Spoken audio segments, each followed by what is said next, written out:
സ്നേഹം, ദിവ്യസ്നേഹം, സ്നേഹം, ദിവ്യസ്നേഹം. ലൂക്കോസിന്റെ സുവിശേഷം 19-ാം അധ്യായം. 19-ാം അധ്യായം 1 മുതൽ വായിക്കുന്നു. ശ്രദ്ധിക്കുക. അവൻ എരിഹോവിൽ എത്തി കടന്നു പോകുമ്പോൾ, അവൻ കടന്നു പോകുന്ന സമയത്ത് അവൻ സഞ്ചരിച്ചുകൊണ്ട് അവൻ എരിഹോവിൽ എത്തി എന്ന് നമുക്ക് കാണുന്നു. എവിടേക്കാണ് വന്നതവൻ? എരിഹോവ് എന്ന് പറഞ്ഞാൽ ശപിക്കപ്പെട്ടതായ സ്ഥലമാണ്. യെരൂശലേം അനുഗ്രഹിക്കപ്പെട്ട സ്ഥലമാണ്. ആരെങ്കിലും എരിഹോവ് പട്ടണത്തെ പണിയുവാൻ വേണ്ടി ശ്രമിച്ചാൽ അവരുടെ മൂത്തപുത്രൻ മരിച്ചു പോകാനിടയാകും എന്ന് പറഞ്ഞിട്ടുള്ള ശപിക്കപ്പെട്ടതായ പട്ടണമാണ്. ആ ശപിക്കപ്പെട്ട പട്ടണത്തിലും അവിടെ മനുഷ്യൻ വസിക്കുന്നുണ്ട്. അവർക്കവിടെ ഒരുപാട് വ്യാപാരങ്ങളുണ്ട്, ഇപ്പോഴും അതൊക്കെയുണ്ട്. എന്നാൽ അവിടെ ആ എരിഹോവിൽ പാപികളുണ്ട്. യേശുക്രിസ്തു ഇസ്രായേൽ മക്കൾക്ക് വേണ്ടിയാണ് വന്നതെന്ന് പറയുന്നു. എന്നാൽ അവൻ എരിഹോവിൽ കൂടി കടന്നു പോകാനിടയായി. അതായത് യേശുക്രിസ്തുവിന് നമ്മെപ്പോലെ നമ്മുടെ ആളുകൾ അവരുടെ ആളുകൾ എന്നുള്ളതായി വ്യത്യാസം. അവരുടെ അടുക്കൽ പോയാൽ ഒന്നും കിട്ടിയില്ല, ഇവിടെ അടുക്കൽ വന്നാൽ എന്തെങ്കിലും കിട്ടും. അവർ ഞങ്ങളെ സപ്പോർട്ട് ചെയ്യും, ഇവർ സപ്പോർട്ട് ചെയ്യില്ല എന്നുള്ളതായ വ്യത്യാസം ഒന്നും തന്നെ ഇല്ല. അവൻ എല്ലാവർക്കും കർത്താവാണ്. ഒരു തവണ പറയൂ, എനിക്ക് മാത്രമല്ല, അവൻ എല്ലാവരുടെയും കർത്താവാണ്. ആദ്യം അവൻ എൻ്റെ കർത്താവാണ്, പിന്നീട് അവൻ സകലരുടെയും കർത്താവാണ്. പാപികളെ സ്നേഹിച്ചതായ ദൈവമാണവൻ. ആരോഗ്യമുള്ളവർക്ക് ഡോക്ടറിന്റെ ആവശ്യമില്ല, രോഗികൾക്കാണ് ഡോക്ടറിനെ ആവശ്യമുള്ളത്. അവൻ പറഞ്ഞു, നീതിമാന്മാരെ രക്ഷിക്കാനല്ല ഞാൻ വന്നത്, പാപികളെ രക്ഷിക്കുന്നതിന് വേണ്ടിയാണ് ഞാൻ വന്നതെന്ന്. അത് കർത്താവ് പറഞ്ഞതാണ്. ആ യെരിഹോവിൽ ഒരു മനുഷ്യനുണ്ട്. അവൻ്റെ പേര് സക്കായി. അവന് സന്തോഷവും സമാധാനവുമില്ലായിരുന്നു.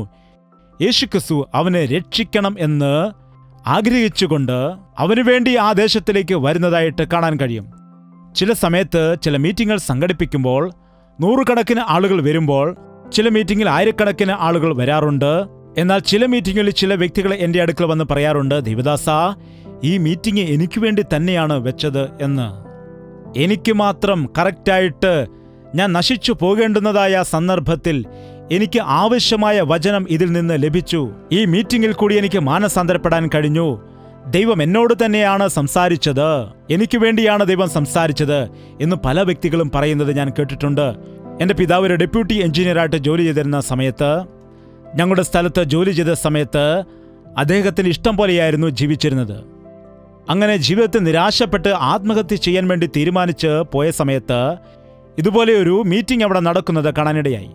ആ മീറ്റിംഗ് കണ്ടിട്ട് അവിടെ വന്നിട്ട് പ്രാർത്ഥിച്ചാൽ മരണശേഷം മോക്ഷം കിട്ടുമല്ലോ എന്ന് വിചാരിച്ചു. ആ കാലത്ത് ഞങ്ങൾ രക്ഷിക്കപ്പെട്ടിട്ടില്ലായിരുന്നു. എന്നാൽ യേശുക്രിസ്തു ദൈവമാണല്ലോ, അവനോട് പ്രാർത്ഥിച്ചാൽ മോക്ഷം കിട്ടുമല്ലോ എന്ന് വിചാരിച്ച് പ്രാർത്ഥിക്കാൻ വേണ്ടി അവിടേക്ക് കടന്നു വരാനിടയായി. ദേവദാസ, എനിക്ക് വേണ്ടി പ്രാർത്ഥിക്കണം, ഞാൻ മരിക്കാൻ പോവുകയാണ് എന്ന് പറഞ്ഞു. എന്തിനാണ് മരിക്കുന്നത്? അങ്ങേക്ക് എന്തു പറ്റി? നല്ല ജോലിയില്ലയോ? ഗസറ്റഡ് ഓഫീസറാണ്. കുടുംബമില്ലയോ? നല്ല ഒരു ഭാര്യയും അതുപോലെ 8 മക്കളുമുണ്ട്. പിന്നെന്താണ്? കടഭാരമാണോ? വസ്തുവകളും സമ്പത്തും എല്ലാം ഉണ്ട്.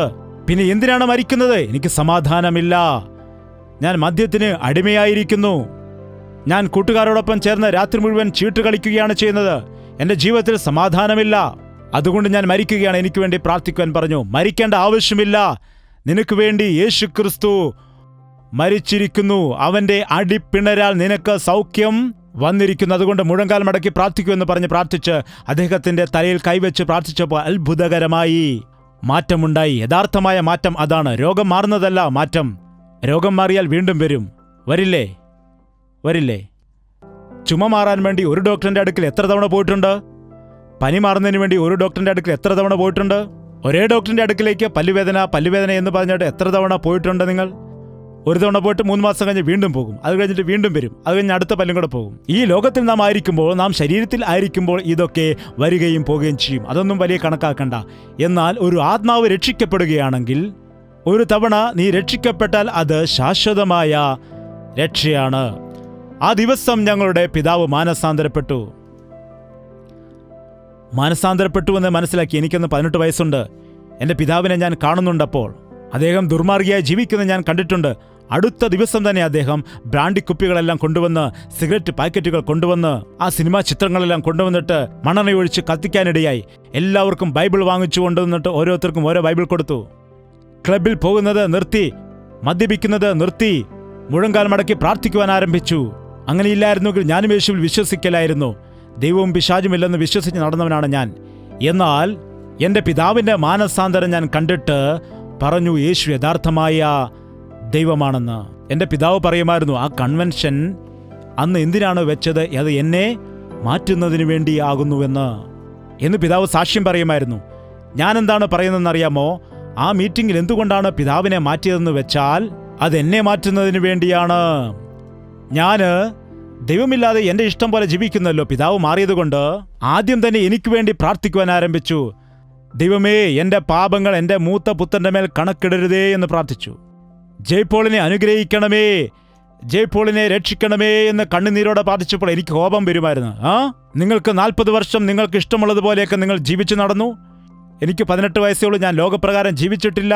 ഇപ്പോൾ തന്നെ ഞാൻ മാനസാന്തരപ്പെടണമോ എന്ന് പറഞ്ഞ് 3 മാസം അനുസരണക്കേട് കാണിച്ചു ദൈവത്തോടും പിതാവിനോടും. എന്നാൽ ദൈവത്തിൻ്റെ സ്നേഹം എന്നെ പിടിക്കുവാനിടയായി. 3 മാസത്തിനുള്ളിൽ ഞാൻ രക്ഷിക്കപ്പെടാനിടയായി. രക്ഷിക്കപ്പെട്ട് 3 മാസം കഴിഞ്ഞ് കർത്താവ് തൻ്റെ വേലയ്ക്ക് വേണ്ടി എന്നെ വിളിച്ചിരിക്കുന്നു എന്ന കാര്യം എനിക്ക് മനസ്സിലായി. അങ്ങനെ ദൈവദാസനായി മാറി. അന്ന് ആ മീറ്റിംഗ് ആ പ്രദേശത്ത് നടന്നില്ലായിരുന്നുവെങ്കിൽ എൻ്റെ പിതാവ് മാനസാന്തരപ്പെടുകയില്ലായിരുന്നു. പിതാവ് മാനസാന്തരപ്പെട്ടില്ലായിരുന്നുവെങ്കിൽ എനിക്ക് മാനസാന്തരപ്പെടുവാനുള്ള അവസരം കിട്ടില്ലായിരുന്നു. ചില സമയത്ത് ദൈവം ചില ഉദ്ദേശത്തോടെ, ദേശത്തുള്ളവരെല്ലാം മാനസാന്തരപ്പെട്ടു എന്ന ഉദ്ദേശത്തോടു കൂടിയല്ലായിരിക്കും. സക്കായിയെപ്പോലെ ഒരുവൻ, ശമരിയ സ്ത്രീയെപ്പോലെ ഒരുവൾ, ഗദരദേശത്തെ ഭൂതബാധസ്ഥനെ പോലെ ഒരുവൻ, അങ്ങനെയുള്ളവരെ വിടുവിക്കുവാൻ അവൻ സഞ്ചരിച്ചു കൊണ്ടേയിരുന്നു.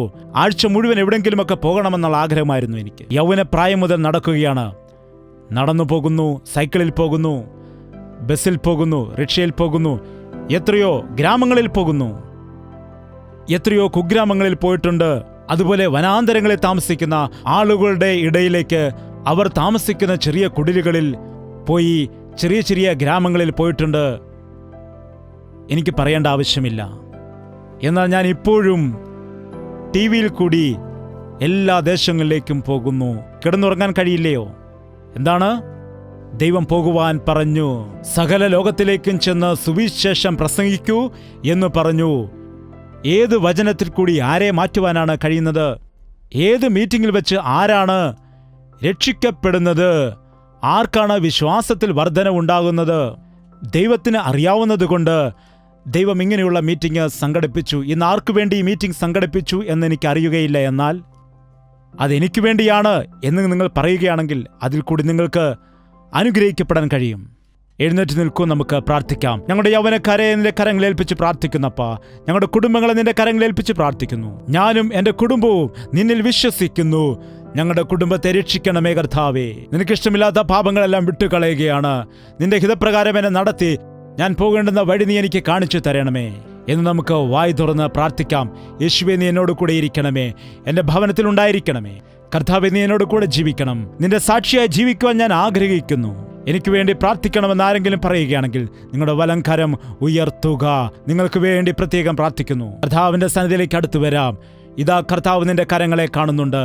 കർത്താവ് നിന്റെ അവസ്ഥകളെ കാണുന്നുണ്ട്. ഏത് വിഷയത്തോടെയാണ്, ഏത് ആഗ്രഹവും ഏത് ആശയവുമായിട്ടാണ് കർത്താവിൻ്റെ സന്നിധിയിൽ നീ വന്നിരിക്കുന്നത്? അത് നടത്തിത്തരുവാൻ കഴിയുന്ന ദൈവമാകുന്നു അവൻ. ആ കർത്താവ് നിന്റെ ഹൃദയത്തിലെ ആഗ്രഹങ്ങൾ നിറവേറ്റിത്തരുന്നവനാണ്. അവനെ അന്വേഷിച്ചാൽ നീ അവനെ കണ്ടെത്തും. അവനോട് ചോദിച്ചാൽ നിനക്കത് ലഭിക്കും. നീ അവങ്കിലേക്ക് നോക്കുമ്പോൾ അവൻ നിന്നെ നോക്കുന്നു എന്ന കാര്യം മനസ്സിലാക്കുവാൻ കഴിയും. ഇന്ന് തന്നെ ആ കർത്താവിനോട് പറയുക, നിന്നെ കാണുവാനുള്ള കണ്ണെനിക്ക് നൽകണമേ എന്ന്, നിന്നെ കാണുവാനുള്ള ഹൃദയം എനിക്ക് നൽകണമേ എന്ന്.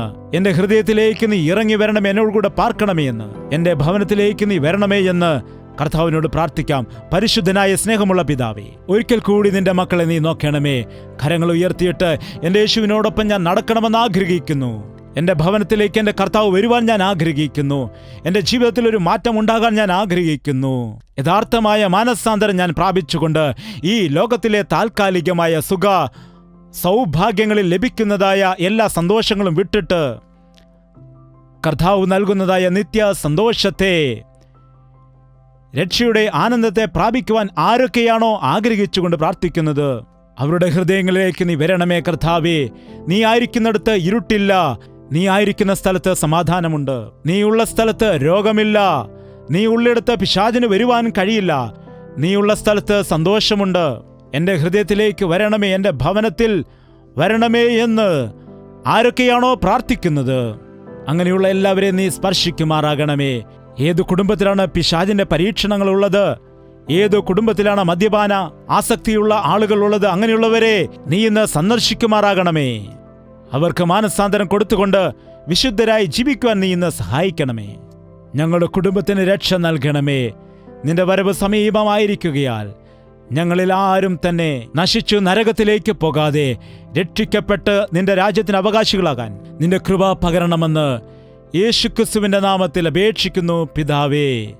നമ്മുടെ പിതാവായ ദൈവത്തിന്റെ സ്നേഹവും പുത്രനായ യേശുക്രിസ്തുവിന്റെ കൃപയും ആശ്വസിപ്പിച്ച് വഴി നടത്തുന്ന പരിശുദ്ധാത്മാവിന്റെ കൂട്ടായ്മയും സഹവാസവും നാം ഓരോരുത്തരോടും പ്രാർത്ഥിച്ച സകല വിഷയങ്ങളുടെ മേലും എന്നേക്കും ഉണ്ടായിരിക്കുമാറാകട്ടെ.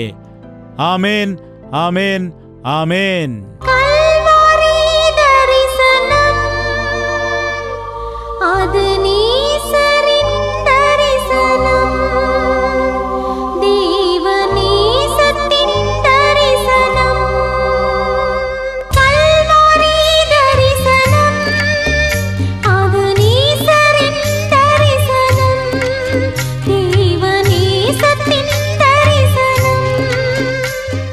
യേശുവേ,